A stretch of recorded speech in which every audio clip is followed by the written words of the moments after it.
My name is Leah Morgan. I'm 30 years old, and for a brief, foolish stretch of time, I genuinely believed I had finally figured my life out. Not perfectly, never perfectly, but enough to feel steady, enough to stop bracing for impact every time something good happened. What no one tells you is that stability doesn't announce when it's about to disappear. It erodes quietly disguised as love, compromise, and trust. I grew up learning how to stay small. My parents weren't poor, but they lived as if scarcity were a personality trait. Everything was tight, everything was hard, and everything revolved around my two older sisters, Melissa and Clara, who could do no wrong. Their mistakes were learning experiences. Their chaos was passion. I, on the other hand, was the quiet one, the sensitive one, the one who didn't ask for much and was praised for it, like restraint was a virtue instead of a survival tactic. I learned early that being agreeable kept the peace. Being invisible kept me safe. So I worked relentlessly. I got a degree in finance, lived below my means, tracked every expense, skipped vacations, skipped indulgences, skipped anything that felt unnecessary. By 28, I had saved enough to put a down payment on a modest house just outside the city. It wasn't grand. It wasn't impressive. But it was mine. My name on the mortgage. My name on the deed. No cosigners. No help. Just me. The first night I slept there, the house was empty. No furniture, no decorations, just a sleeping bag on the living room floor and a cheap beer I drank warm because I hadn't bought a fridge yet. I remember staring up at the ceiling fan, listening to it hum, and feeling something I'd never felt before untouchable. Like I had finally built something no one could take from me. That was before Caleb Holt. We met at a mutual friend's engagement party. He was magnetic in the way some people are without trying. Confident, articulate, charming, without being loud. He made you feel interesting, simply by paying attention. He worked in branding and marketing freelancing between big opportunities that always seemed just one step away from exploding into something major. Within a week, we were inseparable. Within a month, he was sleeping over more nights than not. When he saw my house for the first time, he smiled slowly and said, "This has incredible potential." I took it as a compliment. I didn't realize then that he wasn't admiring what I'd built. He was evaluating what he could reshape. It started innocently. A toothbrush left behind, a hoodie draped over a chair, an overnight bag that never quite went home. He'd rearrange throw pillows I didn't own yet, suggest paint colors, talk about flow and energy. I liked how alive the house felt with him in it. I liked feeling chosen, needed. Within 6 months, he was living there full-time. Rent was never discussed. Utilities weren't either. He paid for dinners, sometimes splurged on decor, framed it all as contribution. I told myself partnerships weren't transactional, that love wasn't about ledgers. My family noticed before I did. My mother adored him. He was polished, attentive, handsome. Melissa was less convinced. She cornered me one afternoon and asked, "Are you sure he's not just upgrading his lifestyle through you?" I laughed it off. Clara called him strategic, like it was an aesthetic choice. I ignored them all because Caleb made me feel seen in a way my family never had. What I didn't see was how quickly my house became our house and then quietly his. He introduced himself to neighbors as the homeowner. He spoke about renovations as if he'd funded them. He accepted praise for things I'd paid for. And every time something felt off, I swallowed it. Because confrontation felt like risk, and risk felt like abandonment. The first time I realized how far things had shifted was the car. My old Civic was dying. I wanted something practical. Caleb wanted something impressive. Image matters, he said, especially if we were building a future. He offered to handle the lease paperwork. The lease went under my name. The payments came out of my account. He picked the model, the color, the interior, and then he drove it more than I did. I told myself it was temporary. I told myself love was flexibility. I told myself I was lucky. Then he pitched the business. It wasn't framed as a favor. It was framed as an opportunity for us. He needed startup capital, $10,000, almost everything I had left. He promised repayment, promised appreciation, promised I'd never regret believing in him. I signed the check, helped file the paperwork, set up the accounting software. I became his silent infrastructure. And for a while it worked. He was energized, driven, grateful at least outwardly. Our relationship felt balanced again. Or maybe I just wanted it to. What I didn't know then was that this was the moment everything tipped permanently out of alignment.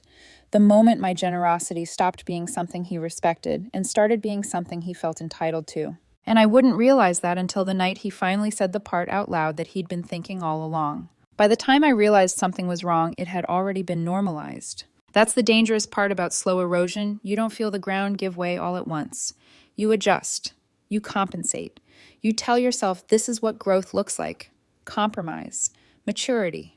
Love that bends instead of breaks.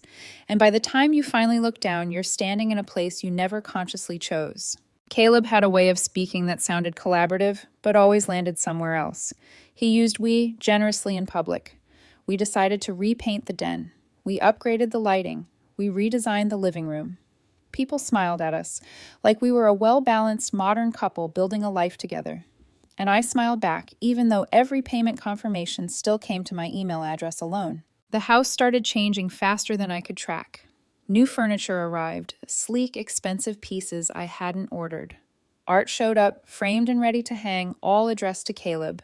Subscription boxes followed. Candles, curated home decor, designer storage containers. I told myself it was his way of contributing, that money didn't always have to be direct to count. But the language kept shifting. At parties, Caleb told stories about how rough the place was before he moved in. He joked that he'd rescued it from being a lonely, soulless box. People laughed. I laughed too, even as something tight curled in my stomach. When friends complimented the house, they turned to him. He never corrected them, not once. I still paid the mortgage, still paid the utilities, still paid the insurance, the groceries, the repairs. Caleb's income came in bursts, good months followed by dry stretches. When I asked about budgeting, he bristled, said I was stifling his creativity, that I didn't understand how people like him worked. I apologized for asking. My sisters noticed the change in me long before I admitted it to myself. Melissa said I seemed quieter. Clara said I was disappearing inside my own life. I brushed them off, told them I was busy, tired, happy. That was the lie I kept repeating until it almost sounded true. The car became another quiet fracture. I paid for it, but it belonged to Caleb in every way that mattered socially. He posted photos with it, talked about it as his, let people assume it was his success that afforded it. When I brought it up once, carefully, gently, he laughed and kissed my forehead. "Why are you so fixated on ownership?" he asked. "We're a team. Teams don't make one person feel replaceable." The fight started small. Passive comments, sarcastic sighs, eye rolls. When I asked how the business was doing financially, he accused me of not believing in him enough, of treating his dreams like liabilities. I learned to ask less, to want less, to need less. At work, my focus slipped. A coworker asked if I was sleeping. I wasn't. Most nights, I lay awake, staring at the ceiling, listening to the house I once loved, feel increasingly unfamiliar, like I was renting space in my own life. The worst part wasn't the money. It was the way Caleb spoke about me when he thought I wasn't listening. To friends, to clients, as if I were a background detail. Supportive, helpful, convenient. Necessary but not equal. And still I stayed. Because leaving felt dramatic. Because confronting him felt risky. Because somewhere deep down the quiet little girl I used to be was terrified that if I spoke up, I'd lose everything. I didn't know yet that the truth was far worse. If I traced the collapse back to a single decision, the moment when everything tipped from unbalanced to unsalvageable, it wasn't when Caleb moved in. It wasn't even when he started calling my house his. It was the day he stopped asking and started assuming. By then, we'd been together almost 2 years. Long enough that routines felt permanent. Long enough that the idea of separating our lives felt impractical, messy, exhausting. He chose that timing carefully, whether consciously or not. The pitch came on a Sunday afternoon, casual, almost offhand. We were sitting on the couch, his couch, according to him, when he started talking about next steps, bigger clients, a proper launch, visibility. He spoke with that familiar glow in his eyes, the one that made everything sound inevitable instead of speculative. "I'm ready," he said. "I just need a little runway." I asked what that meant. "Startup capital," he replied smoothly. "Nothing crazy. 10,000. The number hit me like cold water. $10,000 was nearly all the savings I had left after the house and the car. The emergency cushion I'd built piece by piece over years of discipline. I didn't say no immediately. I didn't say yes either. I asked questions. Reasonable ones. What was the timeline? How would repayment work? What if things didn't take off? Caleb smiled like I'd missed the point. You're thinking like a bank, he said gently, not like a partner. That word partner landed hard. I didn't want to be the obstacle. I didn't want to be the person who held him back. He promised it was temporary. Promised I'd be paid back within a year. Promised he'd never forget what I was doing for him. For us. So I did it. I wrote the check, helped him register the business, set up the accounting software, organized his invoices. I even drafted a simple loan agreement, not because I didn't trust him, but because I believed structure protected relationships. He barely skimmed it, signed with a grin, kissed me, and said, "You trust me, right?" At the time, I thought that question was romantic. For a few months, things were good. Better than good. Caleb was energized, motivated, busy. He talked about clients' growth momentum. Our relationship felt lighter again, like we'd reset something that had been slowly breaking. I told myself this was what support looked like. But the ownership language kept shifting. It wasn't our investment. It was his company. It wasn't my money helping him start it. It was him finally getting the backing he deserved. When people praised his ambition, he accepted it without hesitation. When they praised my support, he deflected, made it sound minimal, incidental. The money disappeared faster than expected. New equipment, branding shoots, travel, meals with potential clients. I asked once carefully if we should slow spending until cash flow stabilized. He snapped, accused me of not believing in him again, of undermining his confidence. I stopped asking. Instead, I watched my bank account thin, watched my house fill with his business, watched my role shrink further into the background. Everything we shared had somehow become his to claim. I kept telling myself the balance would come back, that once the business took off, once the pressure eased, he'd see me again, see everything I'd done. I didn't realize then that the balance was never coming. Because by the time the fight started turning sharp, Caleb no longer saw my support as generosity. He saw it as his due. The final break didn't happen in a dramatic explosion the way movies like to show it. There was no thrown glass, no slammed doors, no tears in the moment.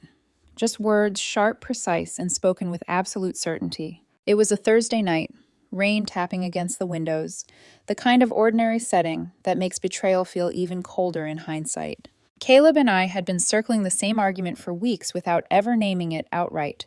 Money, control, ownership. I finally did something I hadn't done in a long time. I asked him to slow down, just temporarily. A few clients had backed out. Cash flow was tight. I suggested scaling back on decor purchases for the business until things stabilized. He didn't raise his voice at first. He laughed. That soft, dismissive laugh that made it clear he thought the conversation itself was beneath him. "You're always so obsessed with numbers," he said. "You never support me creatively." I reminded him quietly that I was supporting him, that I'd funded the business, that I was covering most of our expenses. That's when his tone changed. "If you leave me," he said suddenly sharp, "you'll have nothing. This house, the car, everything. It's because of me." The room went very still. I remember staring at him, at the certainty in his face, the way he truly believed what he was saying. Like the idea of me existing independently of him was laughable, like my life before him had never counted. I didn't argue, I didn't cry, I didn't raise my voice. I nodded. Then I stood up and started packing a bag. That's when he panicked, followed me through the house, shouting, now hurling insults, telling me I was ungrateful, irrational, overreacting. I said nothing. I grabbed essentials, my laptop, my documents, clothes for a few days. When I walked out the door, I didn't look back. What Caleb didn't know, what he'd never bothered to confirm, was that everything he'd just claimed ownership over had only one name on it: mine. I checked into a downtown hotel that night with my duffel bag and laptop and sat on the edge of the bed for a long time, just breathing. There was no dramatic collapse, no sobbing, just a strange, aching clarity. He believed he owned me. And that was the moment I stopped trying to convince him otherwise. I didn't go back to the house that weekend. I stayed in the hotel then at a friend's place. Ben, someone who didn't ask questions, I wasn't ready to answer. He offered a spare room, quiet company, and beer without commentary. It was exactly what I needed. Caleb, on the other hand, unraveled immediately. The first night he called me 12 times. By Saturday morning, that number had climbed past 30. Voicemails swung wildly between tearful apologies and venomous accusations. Texts followed. Long paragraphs about how I was sabotaging everything we'd built, short ones calling me heartless. Then silence. Then more calls.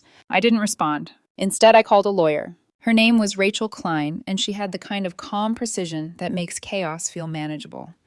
I laid everything out: ownership, finances, timelines, documentation. She listened without interrupting. When I finished, she raised an eyebrow. He's not on the deed, not on the lease, not on any joint accounts, she said. And you have a signed loan agreement? Yes. Rachel smiled slightly. Then this is straightforward. We'll proceed with a formal eviction. That word eviction felt surreal.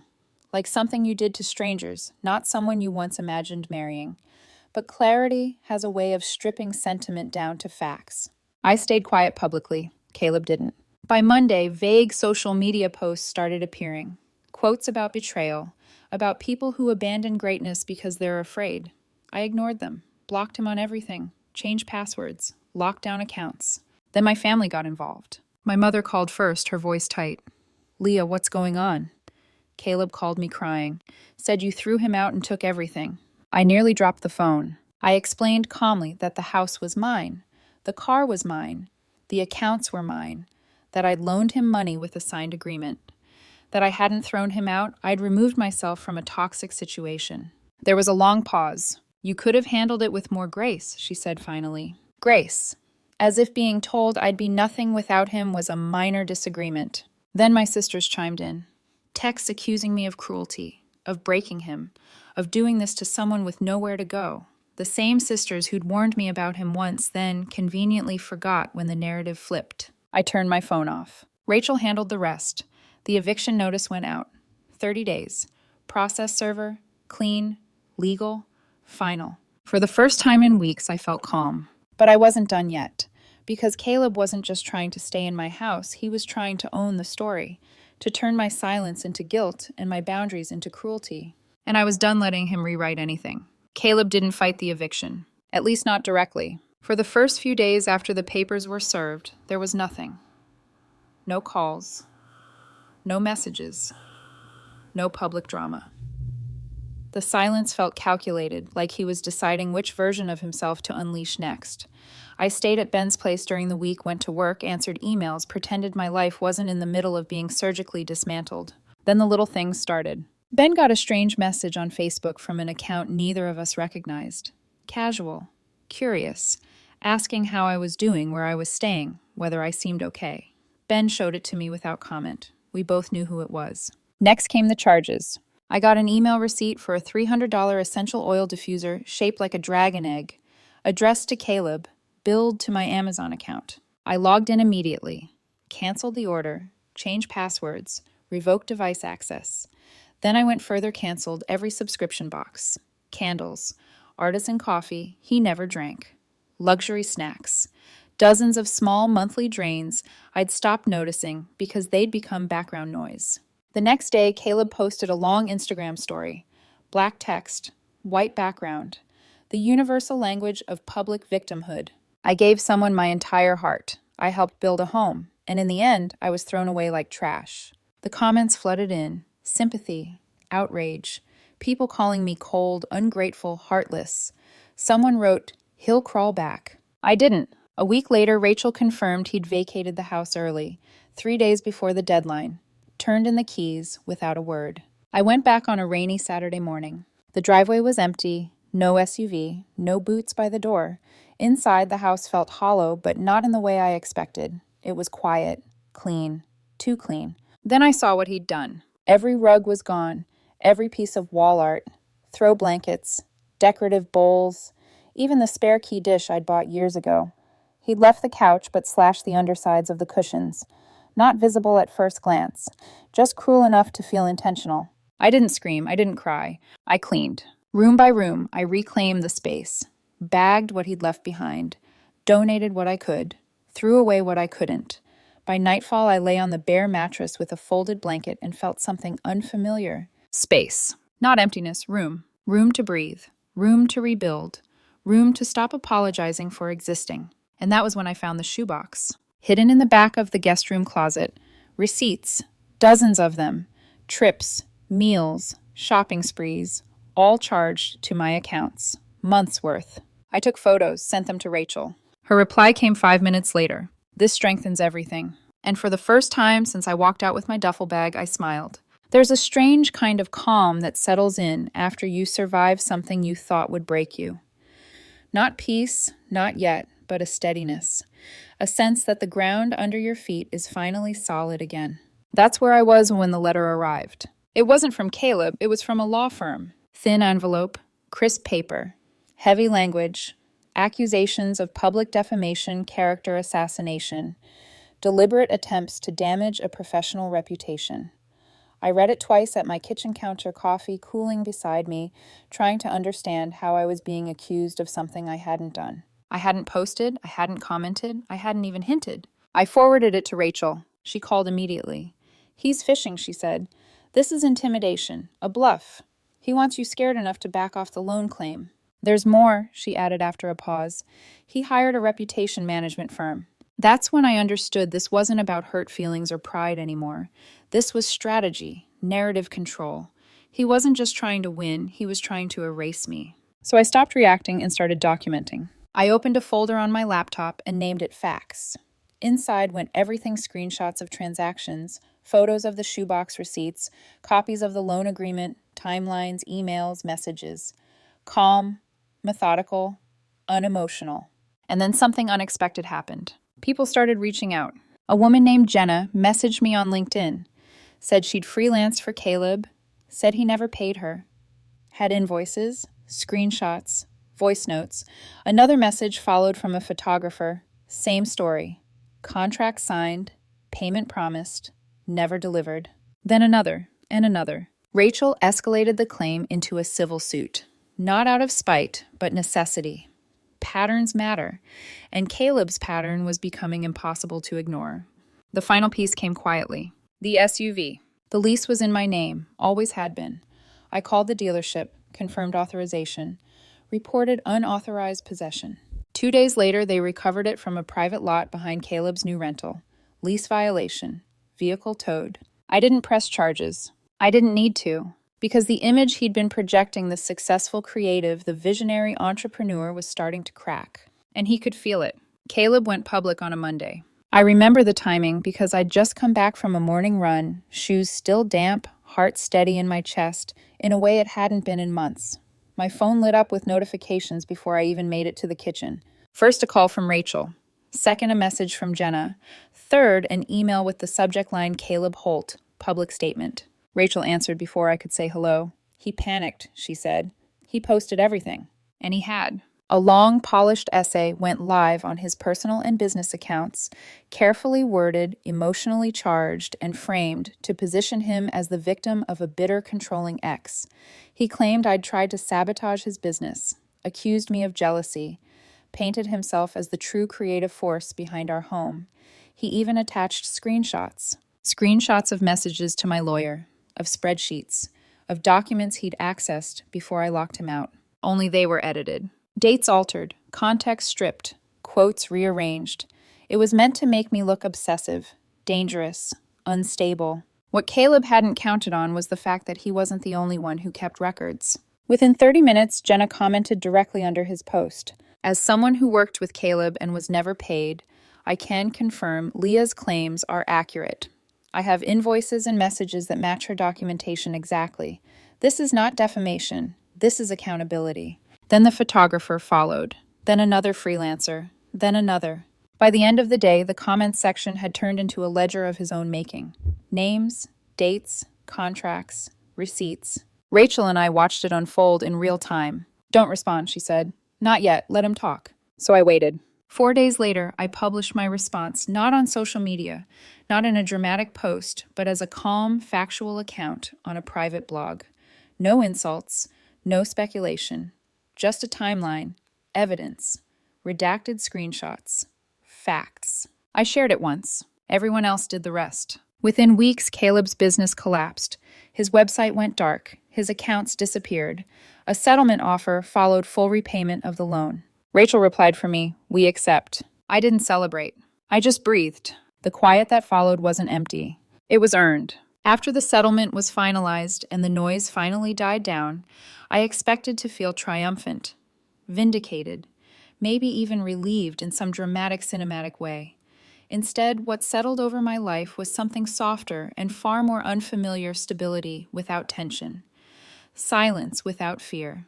I kept the house. Not just legally, emotionally. I repainted the rooms Caleb had designed back into colors I actually liked. I replaced the furniture piece by piece, not with anything flashy or performative, but with things that felt honest, solid, mine. The guest room became a reading nook with a lopsided bookshelf and a beat-up armchair I found at a flea market. I cooked again, not for presentation, for nourishment.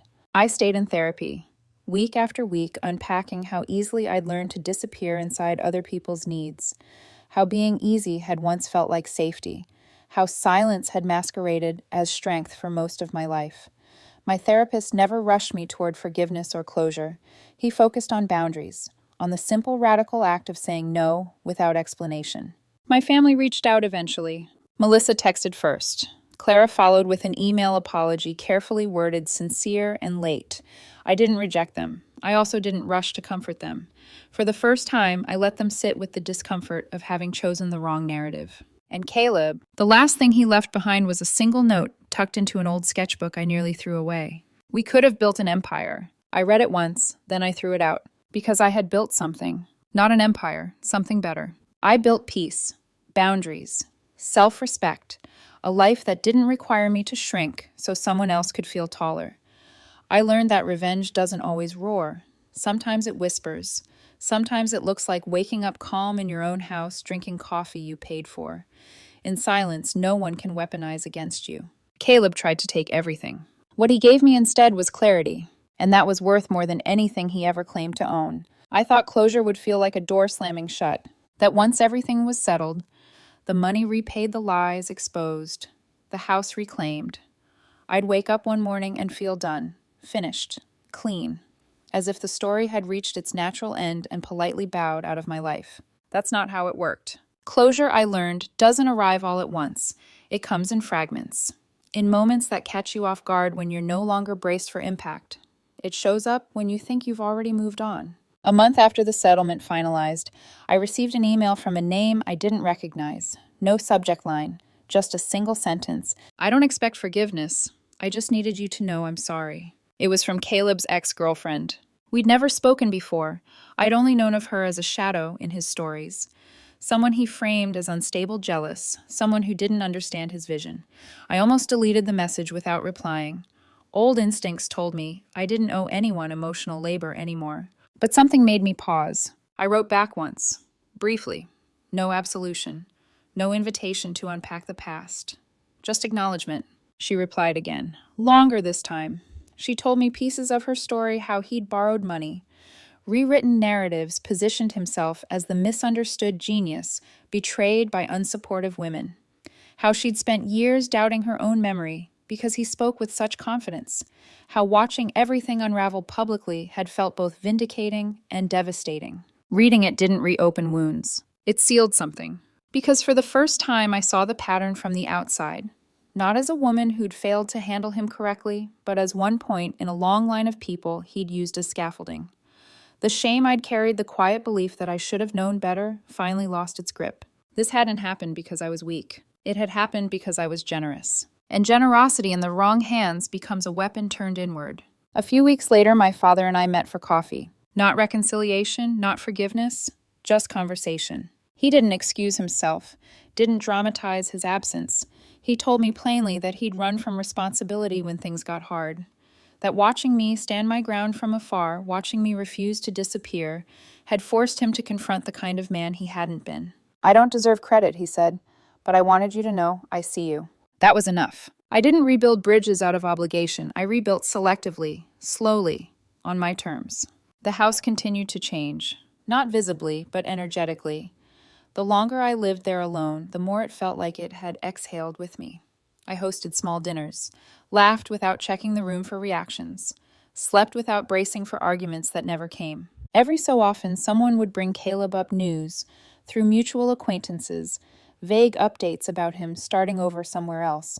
Each time I felt nothing sharp, no triumph, no anger, just distance. And that's how I knew I'd won, not because he lost, but because he no longer lived rent-free in my mind. The last thing I did months later was close the folder on my computer labeled facts, not because it wasn't true anymore, but because I no longer needed proof to trust myself. I had my life back, not as a reaction to what he'd tried to take, but as something entirely my own. And this time there was no room left for anyone who mistook access for entitlement.